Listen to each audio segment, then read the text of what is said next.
The evening of June the 1st, 2001, the Nepalese royal family gather for a party. 3 generations of royalty and their closest friends are looking forward to a relaxed, informal evening. The host is Crown Prince Dipendra. Among his guests are his parents, the King and Queen of Nepal, the Queen Mother and his cousins. There is Dipendra's younger sister, Princess Shruti, and his younger brother, Prince Nirajan. Altogether, the exclusive royal guests number 22. But within little more than 1 hour from their arrival, most of these people will be lying dead or wounded in the bloodiest slaying of any royal family ever recorded. It was an act so horrific that it plunged the country into mourning, spawned a host of conspiracy theories, and eventually resulted in the political turmoil which shook Nepal in the spring of 2006. At the heart of this shattering event was the Crown Prince himself. What was going through his head on this fatal evening? What influences were at work? Why did it end in tragedy?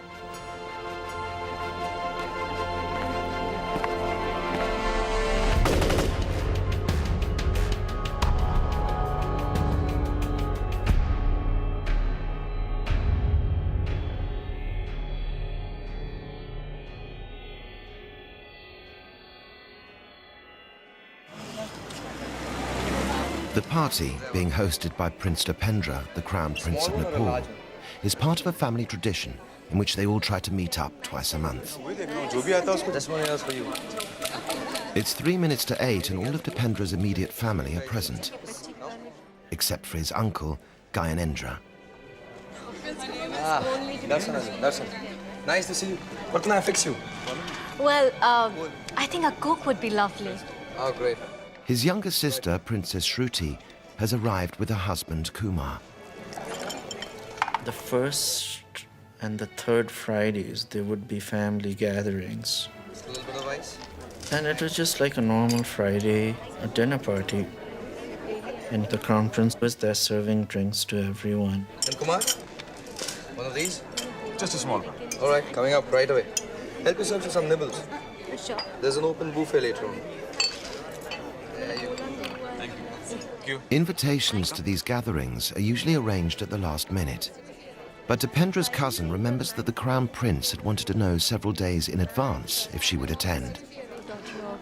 That's one else for you. He said, will you be there? Should I say you will be there? And that was the only unusual thing. Of course, I didn't think much about it until after the whole incident was over.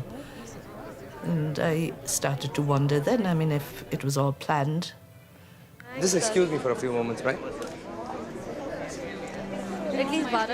Dipendra has an important member of the family to go and collect. She is the matriarch of the dynasty, the Queen Mother.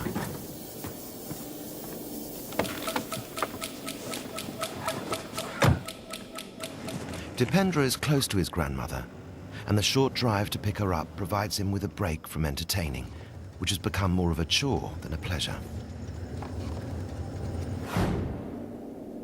Earlier in the evening, the frustrations of being Crown Prince had played on his mind. Because for many years, Dipendra has been wanting to marry a girl whom he has fallen in love with.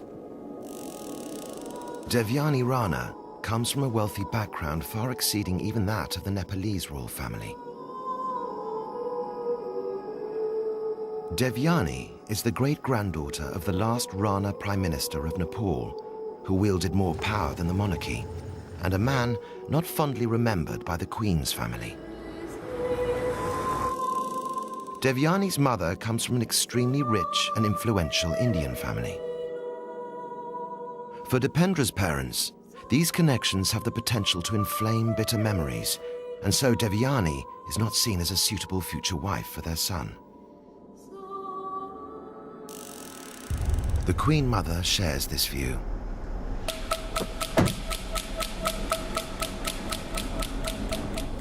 Has everybody arrived already? All except father. He's working again over in the office. He'll be late. In one attempt to sabotage the marriage plans, the Queen Mother summoned the royal astrologer. Without any scientific proof, he foresaw that Devayani Rana would be unlikely to produce a male heir, and suggested that Dipendra end the relationship. He had no such intention. They're waiting for you. Oh, lovely. I'll meet them there in the annex. It can get a little noisy with your young ones in the billiard room.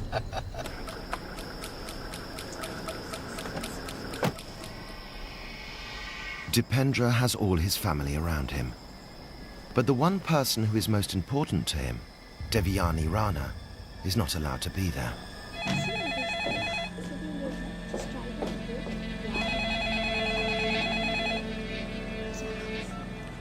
Hello? It's me. Oh. Well, that's a surprise.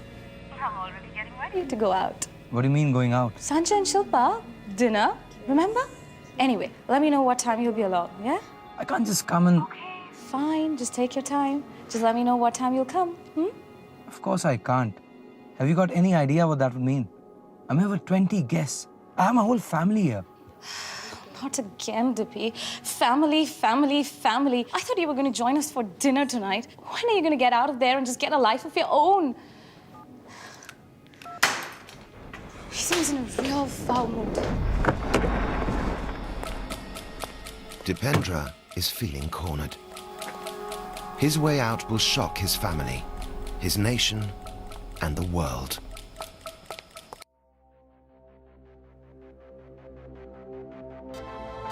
There you go. There's your... Prince Dipendra, the Crown Prince of Nepal, is entertaining his closest family at his residence within the royal palace. Of all his relations, Dipendra is closest to his cousin, Paras. Ah, there you are. What do you want? Paras lives above the law. His hit-and-run driving once killed 2 motorists. Then, he shot a bouncer in one of Kathmandu's nightclubs. No charges were brought. Cheers. Paras is Dipendra's only confidant. What happened with the talk with your parents? Oh, nothing. We've just been talking about the marriage. I spoke to mother and grandmother about it and this and no. I'll speak to His Majesty on Sunday about it. No one yet realizes quite how much Dipendra has been drinking. My shot? Corner pocket. Bad luck. Kumar Gorak is alarmed by Dipendra's behavior. All of a sudden, the crown prince started shooting out of turn and started saying, "Oh, I'm getting drunk." Losing my aim a bit. Just like all of a sudden. He went over to a sofa and was sitting there. Get me some of the specials. I'm in the billiards room. As soon as you can. There you go. Ah, thank you. Normally, he just smoked marijuana and hash, or a mixture of that in a cigarette.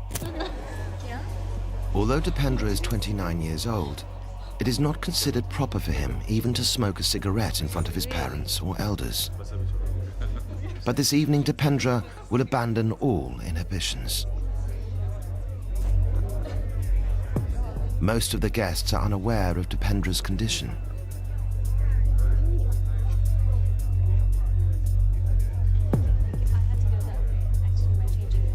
His cousin Paras decides that they should try to put him to bed.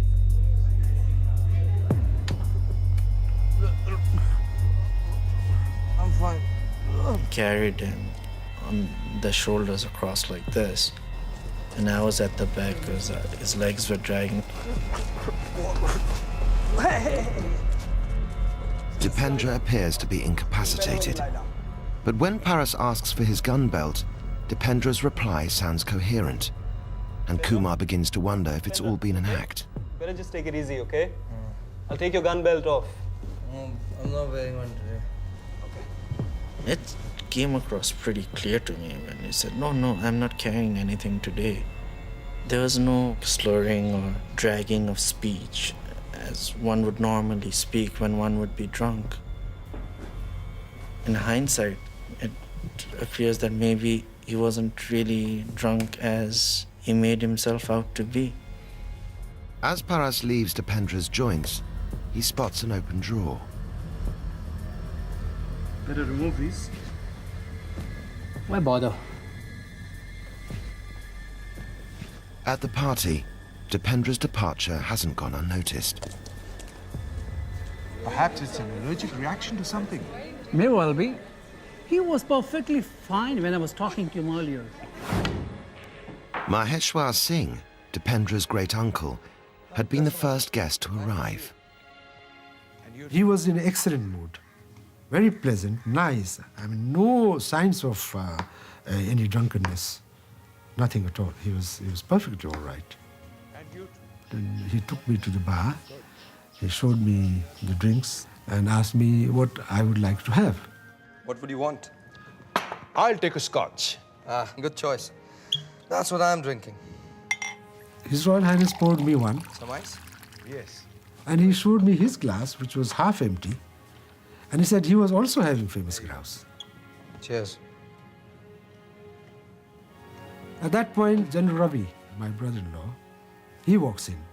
He was the second man to arrive. And he was also asked to have a drink. Some scotch for you? Oh, sure. Dipendra is well known for being able to handle his drink.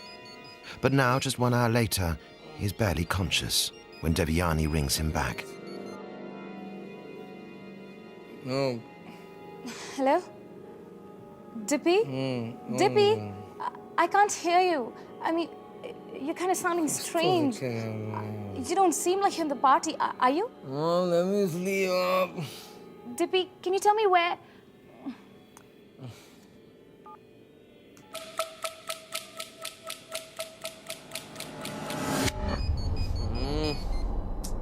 Dipendra's unanswered calls go automatically to the palace security office. ADC office? Hi, this is Devyani Rana. I've been talking to the Crown Prince on phone, but he doesn't sound very well. You know, his voice was kind of slurred. Can you just please do me a favor? Can you just go and check on him and let me know if he's all right? I will send someone up to see him right away.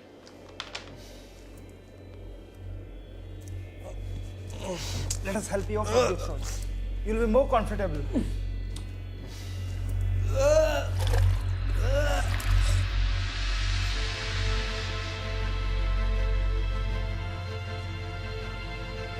In the annex room next door to the party, the king joins the queen and the queen mother, who are having drinks with the older ladies. Perfect timing. We were just getting ready to make a toast to the Queen Mother. Ladies. Excuse me, Your Highness. The Crown Prince has been taken to his bed. He's not well. 2 orderlies are taking care of him. I think it may be the drink, Your Highness. All right. Thank you. But please excuse us. I think we'll go and join the fray now. Yes. Come.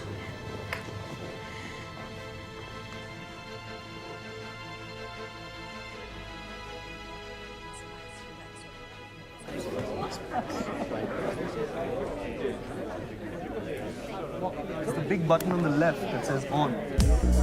I know that. He didn't drink that much. Did he? He has a lot on his mind at the moment.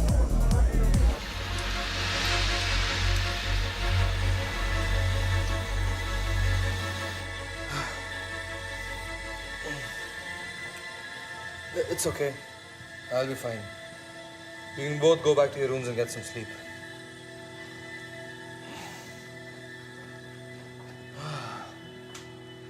As well as his drinking, Dipendra is known to smoke large quantities of hashish.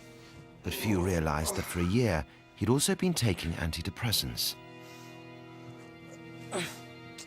Doctors have been alerted to Dipendra's inability to respond well to stress, his lack of exercise, fluctuating body weight, and a fear of growing prematurely old.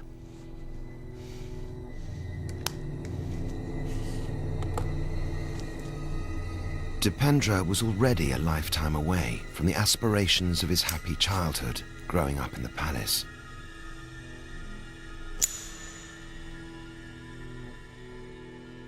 I knew His Royal Highness the Crown Prince from very young, when he was 5 years old.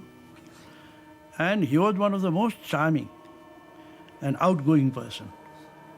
He was bright.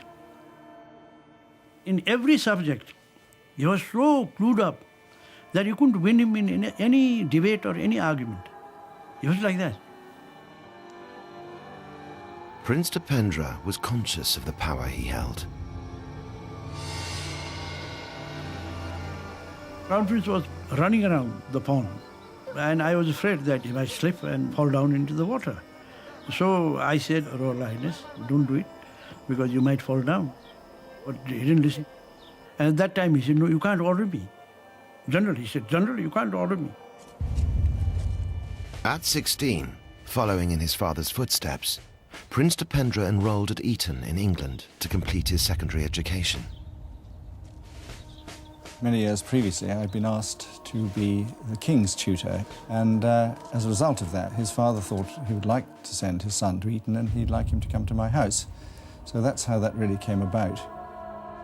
As well as his studies, Dipendra excelled at karate and became captain of the team. He never lost a match. In 1990, riots broke out in Kathmandu when India imposed an economic blockade, bringing great hardship to Nepal. Queen Aishwarya thought that her husband should take a tougher stance and asked for Dipendra to return home. I remember Dipendra, during these troubles, receiving a fax from his mother. And this really indicated to Dipendra that she was quite keen for him to come and really prop up his father, because she felt that the king was giving away too much of his power. And I think she felt possibly that he might even take over the reins.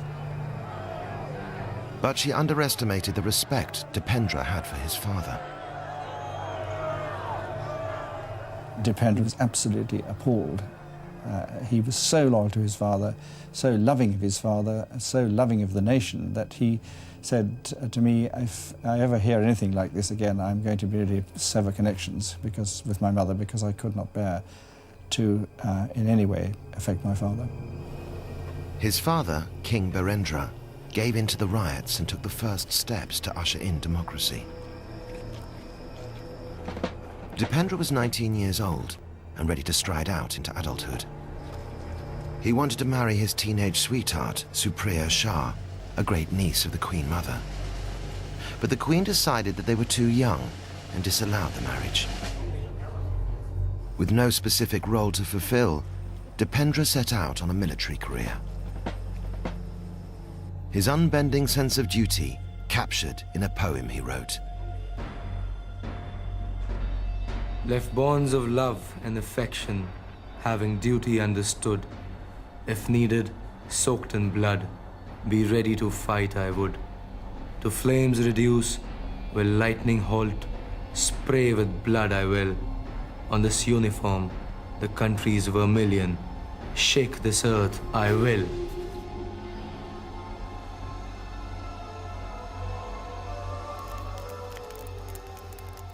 In 1995, while in England, Dipendra was introduced to Devyani Rana. She swept him off his feet. But without the royal stamp of approval, their affair had to continue in secret. As the years passed, everyone in Kathmandu would learn of their charade. But Devyani was not an easy catch even for a crown prince. Her sophisticated coolness began to expose Dipendra's instabilities. He became so desperate to marry her that he even threatened to poison himself should she refuse him. But Dipendra's greatest anxiety came from his family. They knew that he was likely to disobey them and try to marry Devyani, but they also knew that they could always cut off his allowance, leaving him penniless. Dipendra is trapped. The elders of the royal family are all aware of Dipendra's agony, but there appears to be no obvious compromise. I'm having a talk with him this Sunday. Perhaps that will at least clear the air. He wasn't exactly forthcoming at lunch today.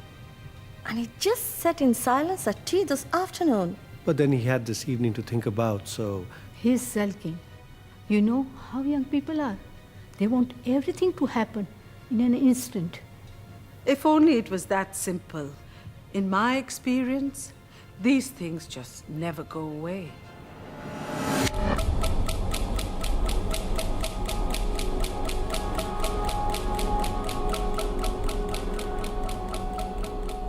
Hi.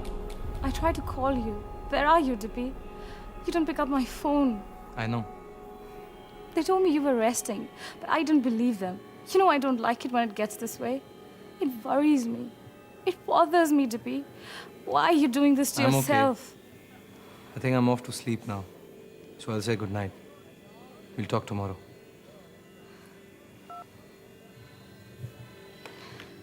Good night, Dippy.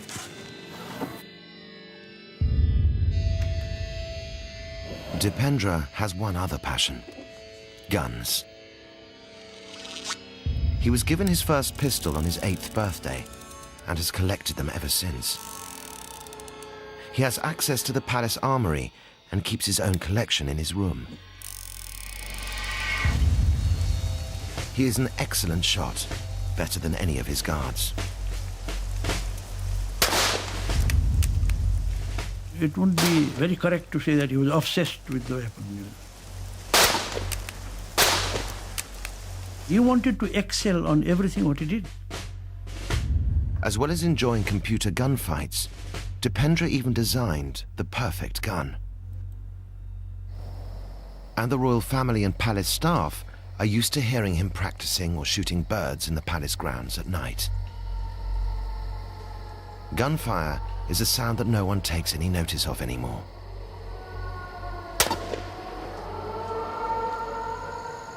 Go get the bird. Hurry up. I knew he liked guns, and he talked about guns a lot. That was his favorite topic, and I also knew he was a good shot, and he trained himself to use both hands.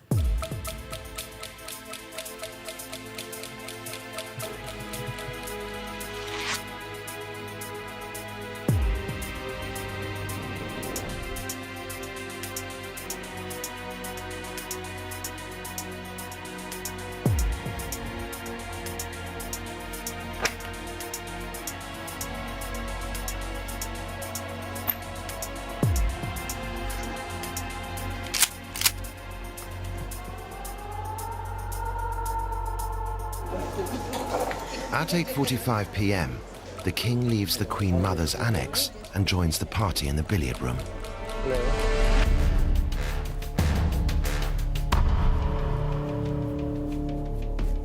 How are you? Oh, very well.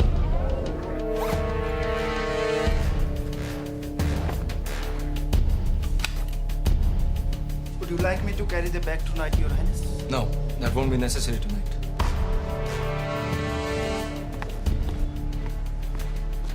For the Nepalese royal family, time is running out.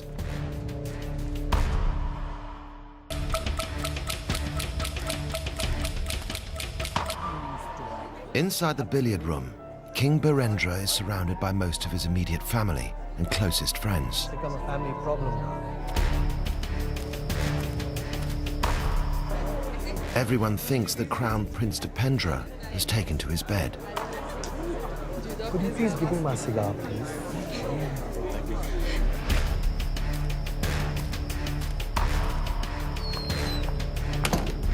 But you know, the one with the motorcycle chase? I like that much better.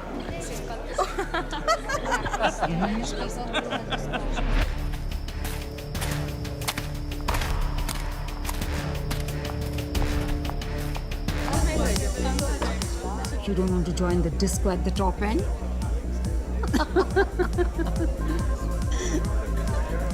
Someone is trying to ring.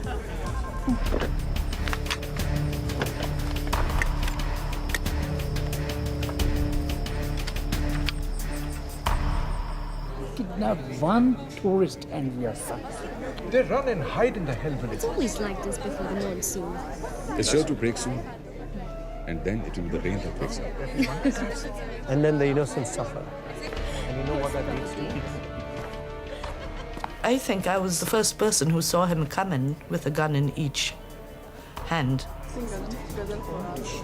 Really? I wasn't told it was a fancy dress. Maybe he's carrying these weapons to show them to His Majesty. Oh. I felt he was dressed up to go with the guns, kind of. I mean, that's what I thought. And then the whole world hears about it. And then, bang goes the tourist industry. Suddenly I hear somebody coming behind me. I turned around over my shoulder and looked, and found to my surprise that this was His Royal Highness with an automatic rifle in his right hand and dressed in army fatigue. Hey, what's up? What's all this? Yes. Suddenly I hear bang, bang. Just wait. It was such a shock when he lifted the gun and shot at his father. And his father took 2 or 3 bullets. What have you done? That's when he dropped the gun. And that was the only time in that evening when he was slightly vulnerable. If somebody had grabbed him at that time, then I think it would have ended. But everyone was dazed. Nobody could react.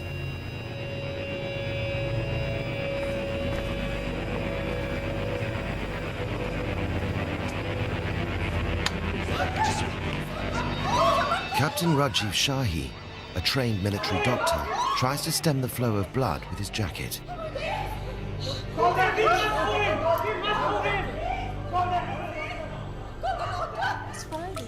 Next door, the Queen Mother doesn't know what's happening. There is firing going on. Oh, it's him again, shooting cats and crows. But anyway, Dipendra returns the shotgun to the bag and selects a pistol and an M16 automatic machine gun.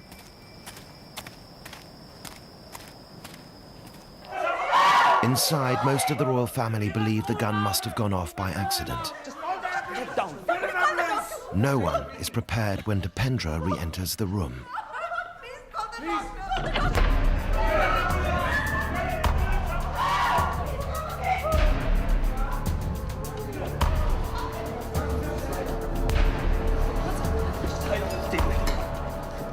The Crown Prince re-entered the room and he went where His Majesty was lying and was going to shoot him again.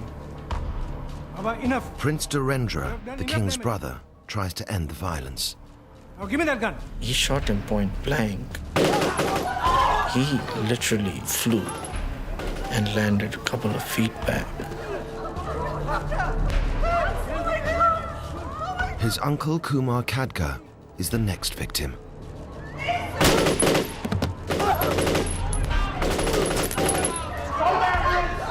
His wife, Princess Sharada, runs to his side. I watched him kill Princess Sharada. It was horrible. I've never ever had to live through anything this horrible. It was as if he knew exactly who he was shooting at, you know. It was so focused and just going boom, boom. Just 1 year earlier, at his 29th birthday party, after the eldest had left, Dipendra had vowed that he would allow no one to obstruct his marriage plans. You are either for me or against me. Anyone not in favor of my plans or what I want to do can leave now. I mean what I say. I'll kill anyone, any of you, if you so much as stand in my way. It was a threat no one could take seriously until his younger sister, Princess Shruti, who was pregnant at the time, spoke out against him. You cannot talk to your own family like this. It's not about threats. How can you be so selfish? And what do you know about marriage anyway? I know!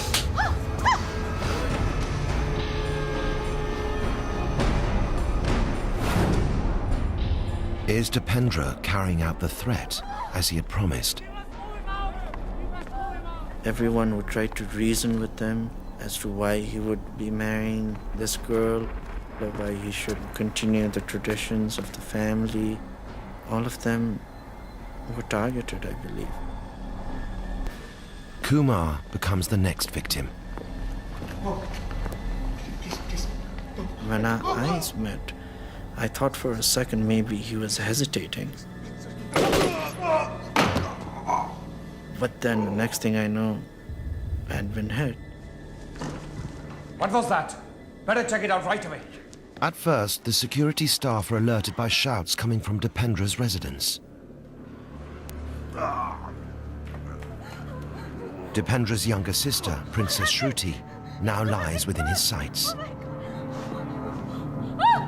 Then he aimed at my wife. He shot her. And I actually felt her strength give way. Kumar believes his time is up. He was out there spraying bullets like a madman.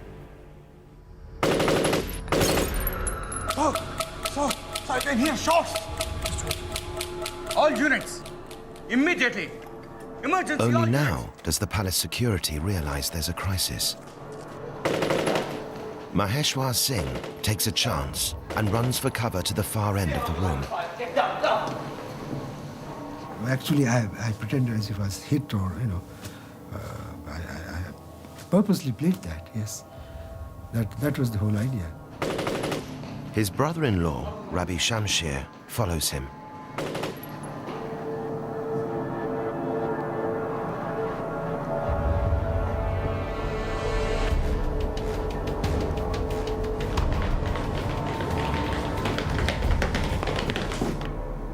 Still conscious, King Birendra sees an opportunity to end the massacre and shoot his own son. But his sister, Princess Shobha, stops him. That's enough! We had enough violence! No! Just the cruelty. I remember seeing His Majesty just lift his hand and like, stop it sort of a thing. But it sprayed him with more bullets. Dr. Rajiv Shahi is the only person able to escape. Leaving his wife at the far end of the room, he manages to flee through a window. It takes the security forces precious minutes to reach the billiard room. Prince Paras's mother, Princess Komal, becomes the next target. Miraculously, she will survive. But the king's sister, Princess Shanti, is killed immediately. Don't, just lie down. Dipendra's second cousin, Princess Jayanti, tries to call for help.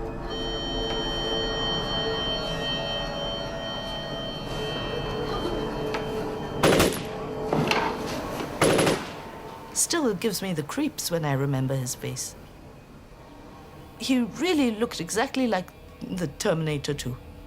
Absolutely expressionless, but very concentrated. And it's his look that frightened me more, actually, than being shot at.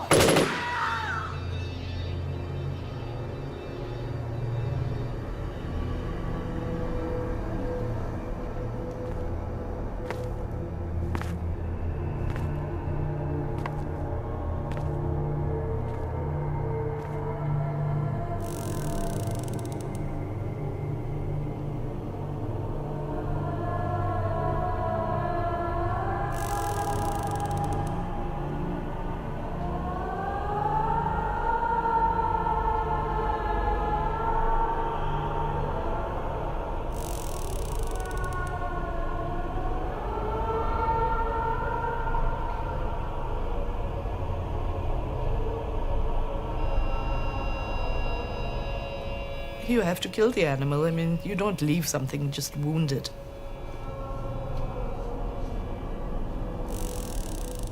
I think because the blood went all over my face and my head, I think he thought he had killed me also.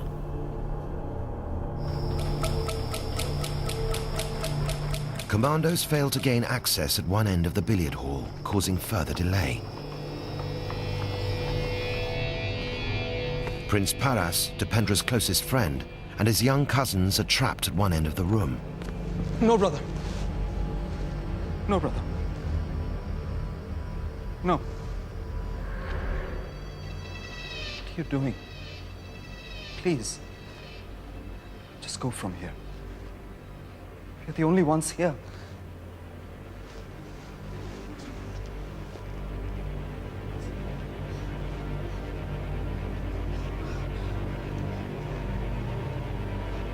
No. No, please.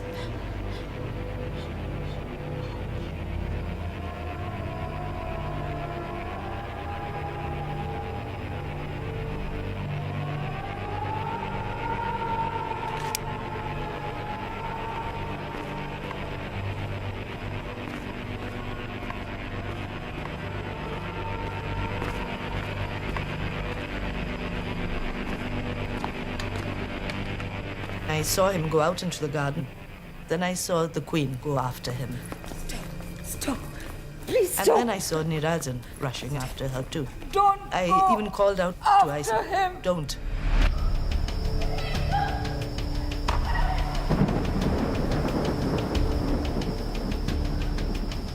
Stop! The Queen and Dipendra's younger brother, Prince Nirajan, try to confront him.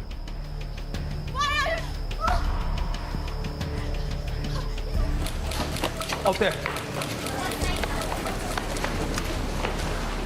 Military units finally gain access to the room.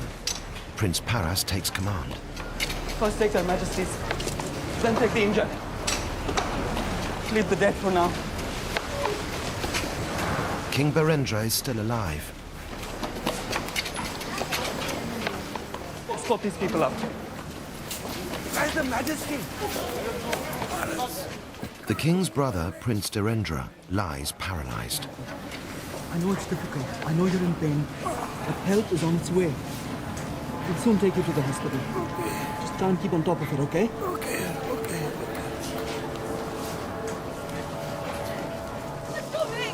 You are my son! Why are you doing this? Why? Brother! Brother, that's enough, brother! No!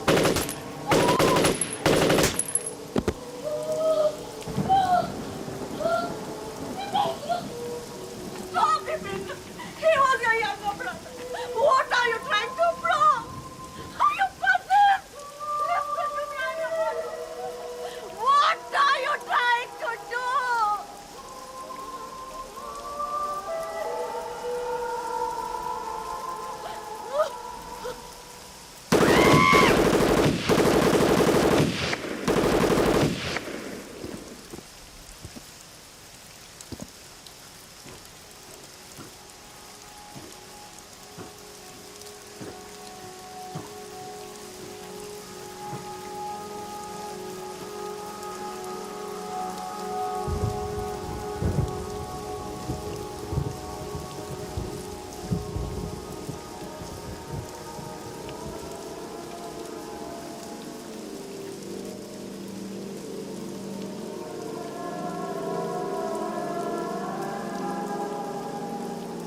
Left bonds of love and affection, having duty understood. If needed, soaked in blood, be ready to fight I would. To flames reduce, will lightning halt, spray with blood I will. On this uniform, the country's vermilion, shake this earth I will.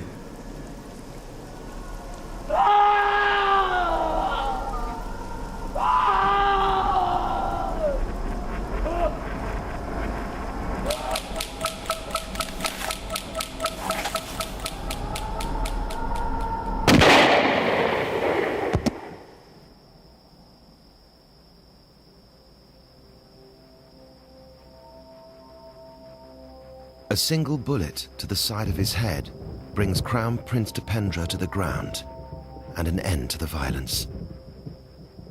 13 members of the Nepalese royal family now lie dead or wounded. He shot himself. He shot himself. What about Her Majesty and Prince Nirajan? Prince Nirajan's been shot. And so has the Queen.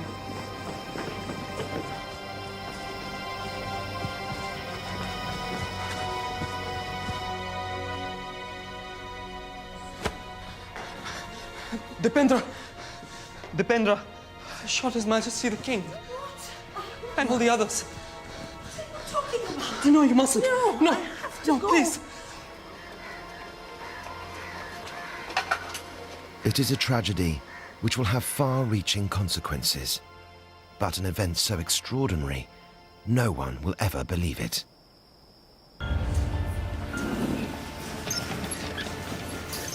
King Birendra is rushed to the military hospital in Kathmandu. Although he has multiple wounds, he is still alive, but only just. Quickly, quickly, bring him in here, quickly. This way, come. Get some more oxygen, quick. He's lost a lot of blood. This is not looking good. What's your reading? King Birendra was the nicest, kindest person I've ever met in my life.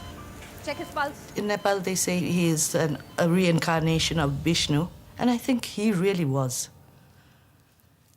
I'm afraid there's no hope. At 9:15 p.m., King Birendra is pronounced dead. The lifeless bodies of Queen Aishwarya and Prince Narayan are delivered to the trauma ward.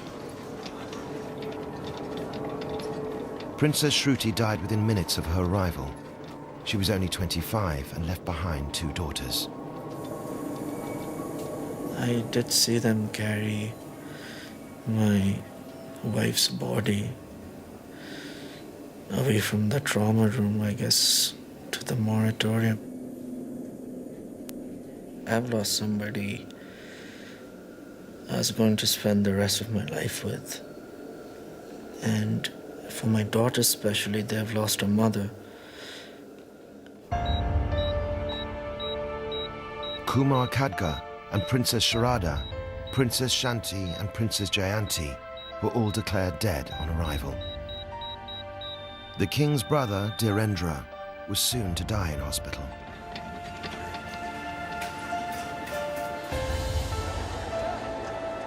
The following day, Saturday the 2nd of June 2001, the country of Nepal woke up to the tragic news. The royal victims were cremated that day. But Crown Prince Dipendra was still alive and placed on a mechanical ventilator. As his family was cremated, he was proclaimed king. I felt betrayed that after doing so much damage to the family and to the country, that they made him king. I felt very betrayed. Dipendra reigned for just 2 days. At 3:45 p.m. on June the 4th, he died. The single bullet through his head had left a gaping wound. Since Dipendra was right-handed, it would become a matter of speculation as to why he should have shot himself with his left hand, and why 2 bullets had been fired from his pistol. An autopsy was never carried out, and later Dipendra's residence where the tragedy took place was razed to the ground. Turning down Scotland Yard's offer of a forensic investigation, the royal family issued a cover-up statement claiming that the accident was caused by an automatic weapon going off. No one in Nepal believed this explanation. This point could be seen as the point at which the Nepalese public began to fall out with its monarchy in a terminal kind of way because of the palace's assumption that it could tell the public what to think and the public would then think it, which has been tested to breaking point ever since, and the Nepalese public now refuse to believe what the king tells them. When Gyanendra, who had been absent from the party, became king, he was treated with mistrust. Without any evidence, most Nepalese believe Gyanendra had engineered the attack, even though his wife narrowly escaped death and his son forced to plead for his life. Another commonly held belief is that Dipendra was shot, not by himself, but by one of the palace guards. We will never know. No one is prepared to talk.